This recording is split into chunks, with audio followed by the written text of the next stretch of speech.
Welcome to today's deep dive.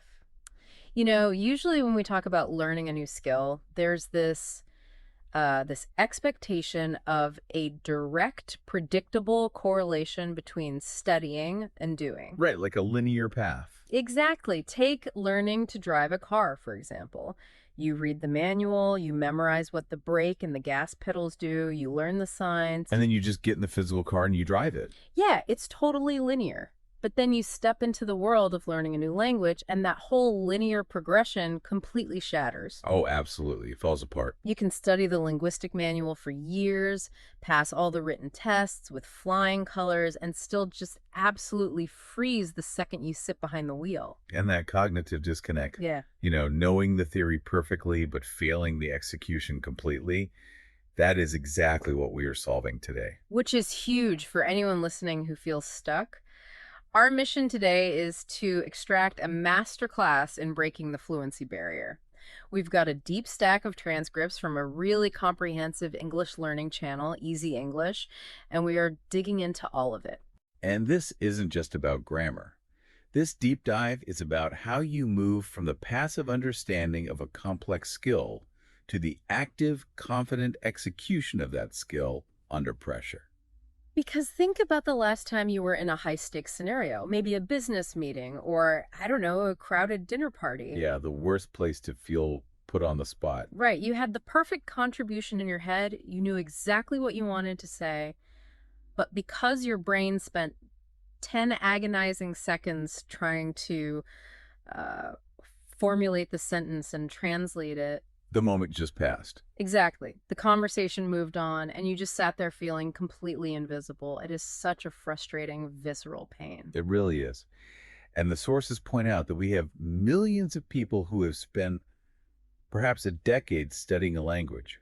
They have intricate grammar rules memorized. They have massive vocabularies filed away. Right, yet when they try to tell a simple everyday story about going to the grocery store, the system crashes. They search for words, they mix up tenses. So if the input is so strong, why is the output so broken? Well, the answer lies in how the brain categorizes different types of tasks. The materials we're reviewing draw this very stark line between receiving information and producing information. Okay, let's unpack this. They use this analogy of learning how to swim, which I think perfectly encapsulates the neurological hurdle here. Imagine you want to become a swimmer. Okay, I'm visualizing the pool. You could sit by the edge of that pool for 6 straight months. You could watch Olympic athletes glide through the water. You could study the fluid dynamics, read textbooks on buoyancy. Right, you could perfectly understand the mechanical sequence of the freestyle stroke. Exactly. Your brain has absorbed a massive amount of data, but that is pure passive reception. So the day you jump in, The very first day you actually jump into the water, all that theoretical knowledge is entirely useless. You will sink. because your body hasn't practiced the actual movement. Wow. And it's worse than just sinking, right? Oh, definitely. Because you thought you knew how to swim based on all that studying, the shock of failing actually creates this psychological trauma around the water. You panic. And that is exactly what happens when adults try to speak a new language. They think, I know all these words. Why can't my mouth make them work? To take it away from the pool for a second, it feels like, well, it's like assuming you can shred on the electric guitar just because you've spent 100 hours listening to Jimi Hendrix. Yes, that is the precise mechanical failure happening in the brain. Listening to Hendrix doesn't build the physical calluses on your fingers. Right, my fingers would just bleed. Exactly. And it certainly doesn't forge the neural pathways required for hand-eye coordination.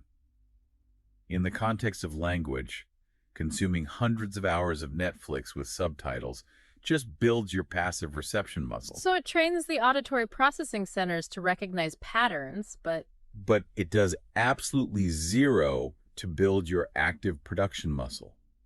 Your brain might know the vocabulary, but your physical articulators, your mouth, your tongue, your vocal cords, they've never actually been trained to produce those sounds. precisely. They haven't been physically trained to produce those phonetic sequences in real time.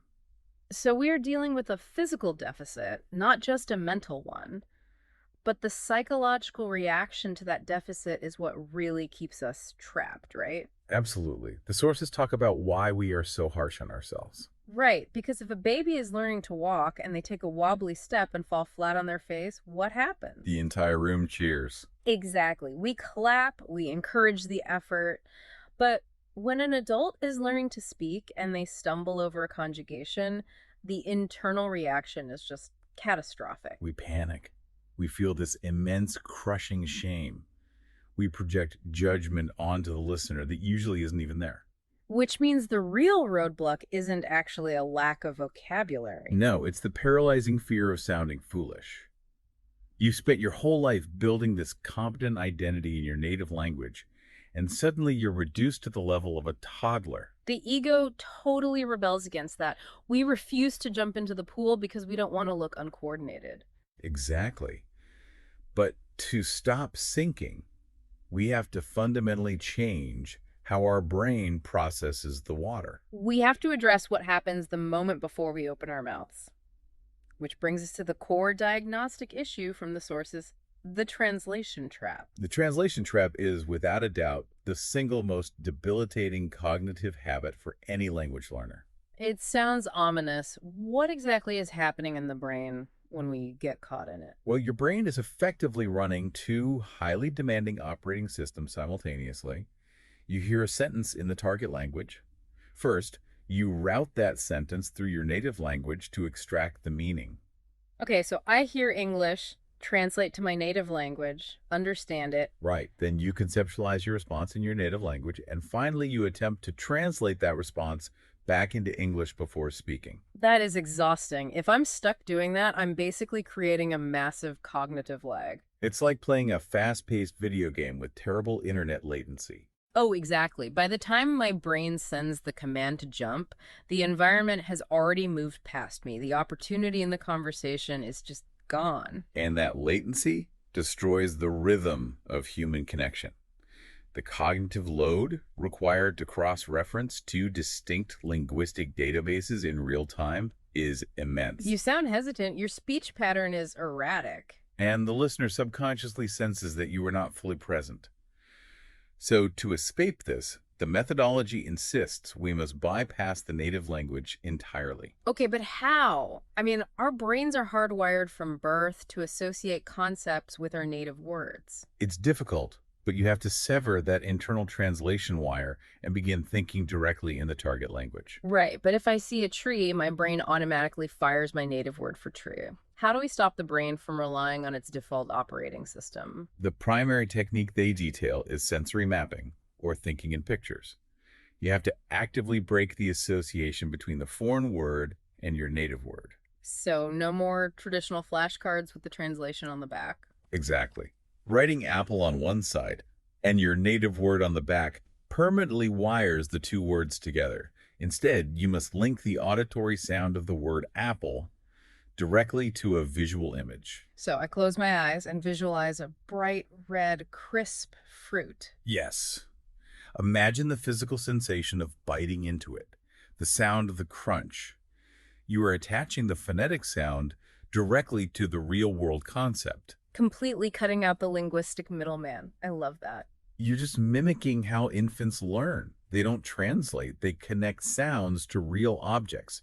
If you want to learn messy, you visualize a chaotic bedroom with clothes piled on the floor. So when your brain needs the word later, it pulls the image, not a translated text. But, I can hear a skeptic out there thinking, visualizing an apple is fine, but there are hundreds of thousands of words in a language. Right.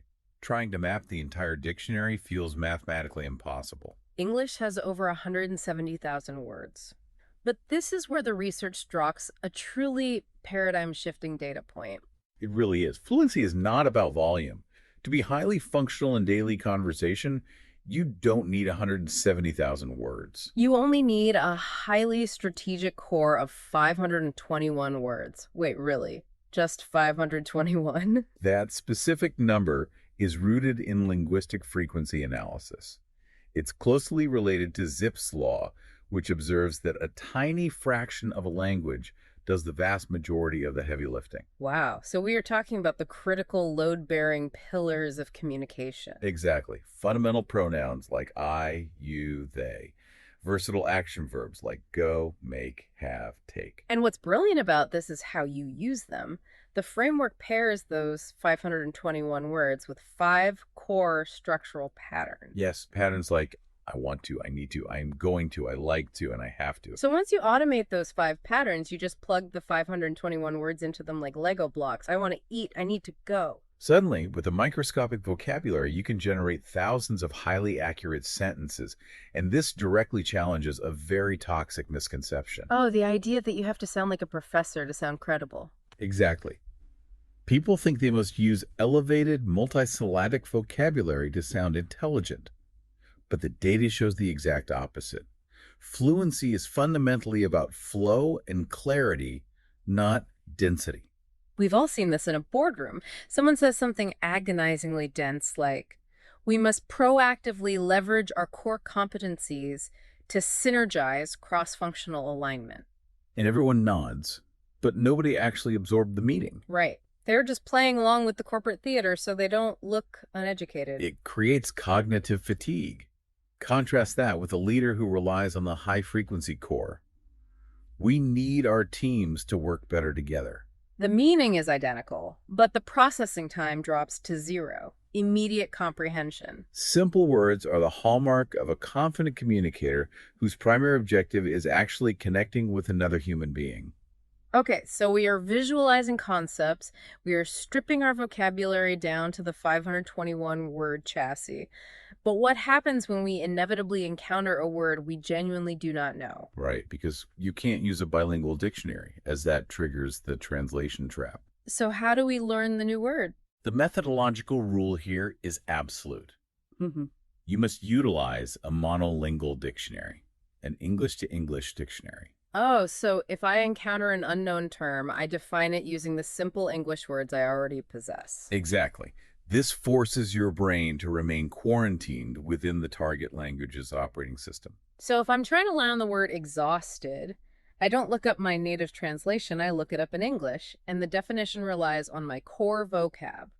Very tired, having absolutely no energy. Precisely. Or angry becomes not happy, wanting to shout. By doing this, you're actively practicing reading comprehension and reinforcing your existing vocabulary simultaneously. It builds a self-sustaining ecosystem in your mind. The native language isn't a crutch anymore. It's a massive cognitive rewiring. We are fundamentally changing how the brain stores and retrieves data. But going back to our pool analogy, a rewired brain still doesn't guarantee the physical muscles know how to execute the stroke. Right, we still have that physical deficit. So how do we build the muscle memory of speech when we are just sitting alone in our apartments without native speakers or expensive tutors? This is where the framework pivots to physical conditioning. The sources detail 2 daily solitary exercises. The first is directed self-conversation. Literally talking to yourself out loud, which, I mean, let's be honest, feels incredibly awkward at first. It does. You feel a bit unhinged walking around narrating your life. Yeah, but the research is adamant that this is the ultimate secret weapon. Because it removes the biggest variable that causes us to freeze, the judgmental presence of another human being. It provides a safe environment for physical output. But it's not just random rambling, right? The methodology sequences this into 3 distinct levels. Yes. Level 1 is daily narration with depth, the key word being depth. So saying, I am making coffee is too shallow. Right. You must force your brain to connect concepts. You narrate the why and the how. So it's more like, I am making this coffee because I only slept 5 hours last night and I have a massive presentation at 10 a.m. Exactly. You are forcing your articulatory system to keep pace with the spontaneous train of thought. And once you have that baseline fluidity, you graduate to level 2, simulated conversations. This is where you manufacture a high-stakes scenario, like disputing a hotel bill. But the critical mechanism is that you must play both roles. Wait, why both roles? What is the benefit of talking to yourself from 2 perspectives? It trains the brain's predictive processing. In a real conversation, half your energy is spent anticipating what the other person will say. Oh, wow. So by playing both roles, you are exercising that anticipatory rhythm. Exactly. You learn to handle the volley of human dialogue, which sets you up for level 3, extemporaneous speaking. Thinking out loud on a random topic, like, no, social media, and you just speak continuously for 5 minutes. Yes, actively organizing chaotic thoughts into structured phonetic output on the fly. So self-conversation builds the thought formulation. But what about the second exercise, shadowing? Shadowing is purely about the biomechanics of speech. You take a short audio clip of a native speaker, Like maybe 60 seconds long? right, and you speak synchronously with the audio. Like singing along to your favorite song in the car. You aren't thinking about the lyrics, you're just matching the pitch and tempo. Precisely. You mirror their intonation, their speed, and the absolute most critical instruction is the physical exertion Meaning you can't just do it silently in your head. or whisper. You must physically articulate every syllable. You are stretching the muscles of your jaw and tongue to form alien shapes. You are literally building the myelin sheaths around the neural pathways that control speech. That is wild. And there's a crucial rule here about making mistakes. If you trip over a word, the instinct is to hit pause and rewind. Yeah, to try and get it perfect. But the methodology says absolutely do not do that, right? Do not pause. Pausing ruins the training of the respiratory rhythm. So if you stumble, you just drop the word and jump back into the flow. Exactly. You train your brain and breath to survive a mistake and keep moving forward, which is what you must do in a live conversation. Now, I know the immediate pushback from anyone listening who has a demanding job. Where am I finding the hours to do this every day? The behavioral science is actually incredibly forgiving here. Language acquisition is a habit loop, not an endurance event. So 15 focused minutes is better than a huge block of time. 15 physically engaged minutes every single day will yield exponentially better results than studying for 3 hours on a Sunday. Because binge learning just doesn't work for muscle memory. You can't go to the gym for 9 hours once a month and expect to get strong. Exactly. And they provide fascinating neurological hacks, like the timing of your vocabulary review. Oh, I wanted to ask about this. Reviewing words right before sleep. It sounds like a productivity myth. It does, but it's entirely grounded in how the brain consolidates memory. Throughout the day, new information is held in the hippocampus, which is very volatile. But during deep sleep, the brain acts as an editor. Right. Specifically during REM cycles, it sifts through data, deleting the irrelevant and transferring the crucial info to long-term storage in the neocortex. So by actively recalling target vocabulary right as you cross the threshold into sleep, you are biochemically tagging that data as high priority. Yes. You instruct your brain to cement those specific neural connections overnight. You wake up, and without any extra work, those words have physically migrated closer to your active recall center. That is incredible. It really is an elegant hack. Okay, let's zoom out. We are avoiding translation. We are doing our daily 15-minute physical conditioning. But what happens when we take this into the real world? Right, because even with great preparation, the pressure of a real human interaction triggers a stress response. And the sources highlight 5 specific speaking mistakes that happen when that adrenaline hits. These aren't linguistic errors, they are behavioral stress responses. The first one is a cascade of panic regarding speed. Yeah, we feel social pressure mounting, and the first casualty is our pacing. We start talking incredibly fast. It's a flight response. We feel vulnerable, so we attempt to rush all the information out before the listener can judge us. But the result is catastrophic. We lose breath control, phonetic sounds crash together, and the listener just glazes over. The behavioral fix provided is a mechanical pacing rule. One breath, one idea. So before you initiate a sentence, you take a shallow, deliberate breath. You deliver one single coherent idea, and then you physically stop. You allow the silence to exist. Slowing down actually makes you sound 7 times clearer and smarter. But silence is exactly what terrifies us. Which leads directly into the second major stress response, filler words. The ums, the the likes. Because we are terrified of that silence, our brain searches for the next word, but our mouth refuses to hold still. Exactly. We use filler words as auditory spackle, but they violently disrupt the listener's focus. The fix here is brutal but necessary. Replace the filler noise with a 1 second absolute silence. A silent pause is not a signal of weakness. In professional communication, a deliberate pause signals cognitive depth. It tells the listener, I am carefully selecting my next word because my thoughts have value. Exactly. The third mistake is attempting to mask insecurity by suddenly using highly complex vocabulary. Reaching for a massive word we barely know instead of our trusted 521-word core and completely butchering it. Right. But the fourth mistake is purely physiological, the collapse of eye contact. Which is huge because eye contact is the primary vector for trust. When a learner experiences high cognitive load, the physical instinct is to look down at the floor to reduce sensory input. But breaking eye contact severs the connection. You are signaling, I don't believe what I'm saying. The converse is also a problem. Staring aggressively without blinking triggers a threat response. The fix is to look at one eye naturally, look away to thing, then come back. A dynamic rhythm. Yes.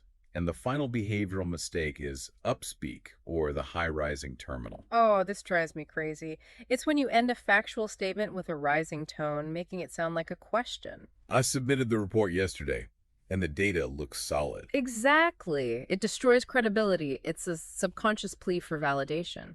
The mechanical fix is to consciously drive the pitch of your voice downward at the period of every sentence. It implies finality and calm. Okay, but what about the ultimate crisis? You are managing your speed, your eye contact is rhythmic, but your mind goes completely blank. Panic is imminent, but the methodology introduces bridge words here. And these are different from filler words, right? Entirely different. Bridge words are strategic cognitive scaffolding. They buy your brain 2 to 3 seconds of processing time. To align the comprehension area with the speech production area, we're talking about phrases like, well, or, or let me think for a second. Actually is another great one. If you blank, deploying a bridge word gives your cognitive database time to retrieve the vocabulary without panicking. It is a built-in linguistic parachute. I love having automated scripts. Which leads perfectly into the structural frameworks for survival in the real world. The sources provide frameworks for high-friction environments. Like the universal stressor. The personal introduction. The framework forces it into a strict 5-step sequence. Right.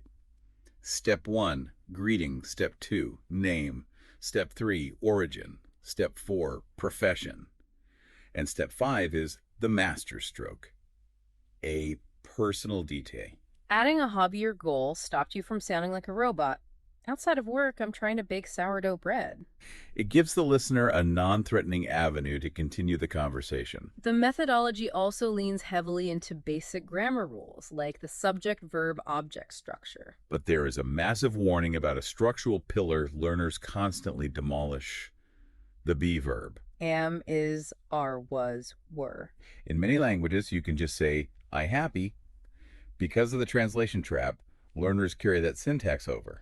But in English, without the be verb, the grammar collapses. You have to train the mouth to never drop the am in I am happy. To drill this, the sources provide a chronological map of daily routine vocabulary for shadowing and self-talk. So you aren't lacking a topic. For the morning, it's not just I wake up. It's my alarm goes off. I hit snooze. I commute. They map the emotional reality too, being stuck in traffic or running late. And for the night, hang out, treadmill, exhausted.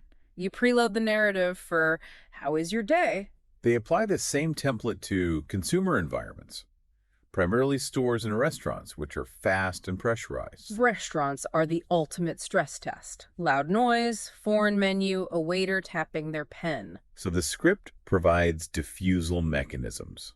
In a store, I'm just looking right now, it neutralizes the pressure. Or do you have this in a larger size? And in a restaurant, the cheat codes are amazing. What do you recommend? Or what does this come with?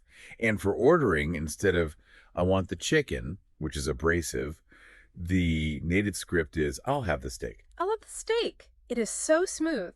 And preparing for the follow-up. Rare, medium, well done. It's all about anticipating the rhythm of the interaction. Now, this all sounds great in theory, but does it actually work in high-stakes reality? The research provides a deeply moving case study to prove it does. The story of Maya. Let's really spend time on Maya, because her 5-month journey is extraordinary. She was a 21-year-old medical student from a rural town. A brilliant analytical mind, but she hits a devastating wall on her first day at a prestigious medical college. Right, the professor starts lecturing, and Maya realizes she cannot comprehend a single concept. The textbooks like Gray's Anatomy, everything is in rapid, complex English. Her English education had been entirely passive. She was drowning in the linguistic pool. She goes back to her dorm, crying, ready to quit. But her mom gives her this grounding advice, equating it to learning to ride a bike. You don't abandon the bike, you accept the bruises. Exactly. So Maya gets a part-time job at a clinic. The senior physician, Dr. Sharma, sees her freezing and gives her a 5-month roadmap. Month one was foundation. No pressure to be fluent. Just 10 new words a day, 30 minutes of listening, and crucially, 15 minutes of reading aloud. She was forcing her jaw to form alien shapes like cardiovascular, building the myelin sheaths. Month two, she begins level one self-conversation, writing a 5-sentence daily journal and using the visual flashcard. No native translations, just anatomical pictures. Then, month 3, the scaffolding comes off. She takes all notes exclusively in English. She finds a practice partner, Priya, and they institute an English-only rule. And she shadows lectures for 10 minutes a day. Month 3 is the turning point, right? Yes. She answers a complex question in a crowded lecture hall effortlessly. Her confidence skyrockets. Month 4 is full immersion, English-only life. She reads case studies, summarizing them. Which brings us to month 5. The cognitive shift is absolute. She is thinking entirely in English, watching documentaries without subtitles. And the final test. Dr. Sharma asks her to give a 5-minute presentation on heart disease. No notes. She delivers it flawlessly, using silent pauses, managing breath, dynamic eye contact. She utilized free resources, consistency, and bravery. She treated language as a lifestyle, not a subject to pass. It is the definitive blueprint for climbing down from the side of the pool and learning to swim. Escaping the translation trap, training the mouth, mastering the pause, relying on simple frameworks. So the question for you, the listener, is, what is your Maya moment going to be? What room are you afraid to walk into because you think you don't have the words? As you prepare to walk into that room, consider this final thought from the research. Yeah, this is profound. When you finally stop translating and start thinking directly in a new language, you actually adopt a slightly different personality. Oh, I love that concept. The rhythm, the idioms, the bridge words, they shape how you express emotion and logic. Learning to speak fluently isn't just about communicating with others. It's about discovering a new version of yourself. The language shapes your mind just as much as your mind shapes the language. Well, that wraps up our depth dive today. Don't just sit in your room reading the manual. Go out and talk to yourself in the mirror today. We'll see you next time.